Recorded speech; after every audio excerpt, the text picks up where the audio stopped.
The colored people deserve good leadership, good examples. I know to you, I might not be a good example, but to me, you are not a good example.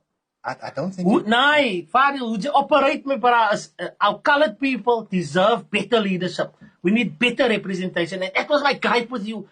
When I said that first thing, is because already people are looking at colored people as crazy, we violent, we drug addicts, and we gangsters. And anything, ek slaat my hand op my bos.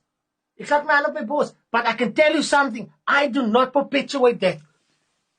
And that is a major disappointment for me. Because I can tell you, sorry, before that ek net gou aangaan.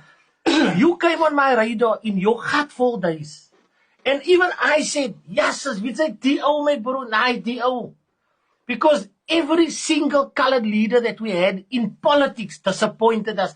I can name names that it cut my tone and my hand, every single one of them. So when I see another colored leader that builds his reputation on lies and making up his own things and not put himself in the next person's shoes, it's a disappointment. That's what triggered me.